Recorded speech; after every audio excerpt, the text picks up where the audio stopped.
Just how long it took you to write yes, it? it took a year, and most of that time was just spent deciding what we didn't want to be in the show, if you like. It was sort of us deciding kind of all the things we disliked about other sitcoms and other comedy shows. And actually, I remember we filmed an actual official pilot, but somewhere along the line it had become really sitcom-y and really broad, and there was people falling over, and we got really panicked, and I remember we kind of got drunk and we watched it and we were like, we're blowing this, we've sort of ruined this. And so we went back to basics and we tried to remember what was important. And to us, it was just, we were obsessive about trying to make it feel as real as possible.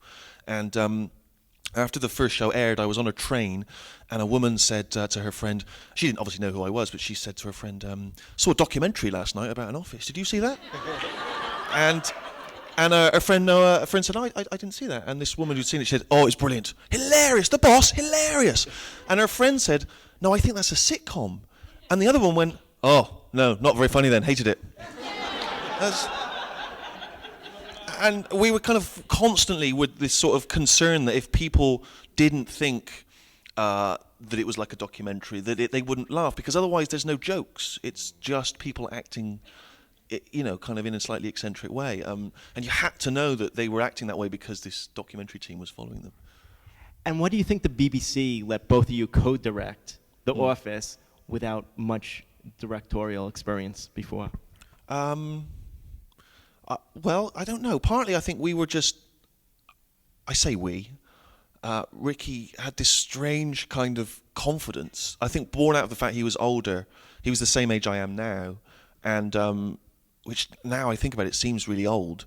And he just had this kind of like, he would just, do you remember that Seinfeld episode where George Costanza and Jerry Seinfeld go in to pitch an idea? I don't remember it. And George keeps saying, no, we're not going to do that. No, we've got integrity, and sort of storms out. And then later Jerry's saying, who are you? You're no one. You don't have integrity. You're not a writer. And that was that exact conversation we were having. Ricky would just like, no, we're not going to do it then. No, if we don't want other directors. And then he would just threaten to leave. And I think they were just so bemused that some like fat guy who'd never done anything in his life would have the arrogance to walk into the BBC and just make demands.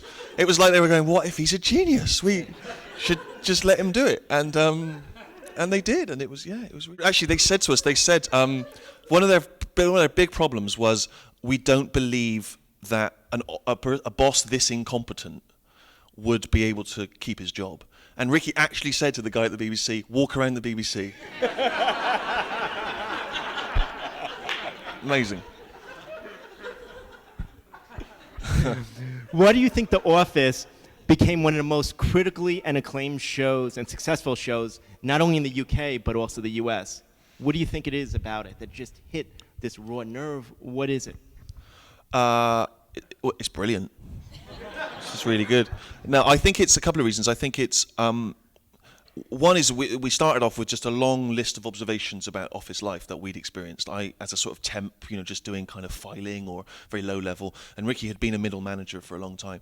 And so we just sat around for ages just listing all of the things that we'd experienced. Bad training exercises where, like my friend once did a job where, I remember we talked about this a lot, where a guy was giving a health and safety demonstration, and he came in, and there's like 4 or 5 people working at a mobile phone call center. Obviously they didn't care about the job, they couldn't care less. And this guy came in and he sort of tried to be really dramatic, and he just looked around and he just set fire to some paper in the bin. And he just went, what would you do? And my friend went, piss in it. and that was, to us, that summarized sort of that weird thing that happens in offices where the staff don't really care, and they either know it or they don't, and there's other people in charge who are trying to be something else, are trying to be showmen or are trying to be leaders of men, and it was just an endless list of things like that. And so I think we felt we'd hit on, like a good stand-up comic, all the observations that people could relate to. And also I think in the end, it's just such a familiar territory. It's something like 50% of people work in offices. And so it just seemed that if we could make it feel real and people could relate to it, and they just went, yeah, that's just like my workplace, then we'd be onto something. It's being hired by Ricky when Ricky was at London's XFM. Yep. And he had a role, his title was Head of Speech. Right. Before Before we get into about your job interview and why he hired you, what is Head of Speech? Head of Speech is a made-up title that they gave him I forget exactly how he got it. We were supposed to be in charge of all of the speech-related output that wasn't the DJs talking. So competitions and news reports, weather reports, stuff like that. And I turned up for this interview with Ricky, and he just honestly said, "I don't know what I'm doing. I've bullshitted my way into this job." And he was very honest. He was brutally honest. And he was like, and I instantly told him I needed an assistant. And I just, do you know what you're doing? And I was like, well, I've had some radio experience. He was like, that's great. And I remember he said, I remember at the time, I was a big Stevie Wonder fan, I still am. And I remember we were sort of having this conversation in this pub. That was obviously where the interview took place. And I remember I said I was a big Stevie Wonder fan, and I went to the bathroom and I came back. He went, I forgot to mention you, I've actually got Stevie Wonder's autograph. And he got this piece of paper out, and obviously it was, as you can imagine, it's an old joke. It just says Steve Wa, and it's as though Stevie Wonder's written off the edge of the page. And that should have set the tone. That set the tone for the rest of our working relationship.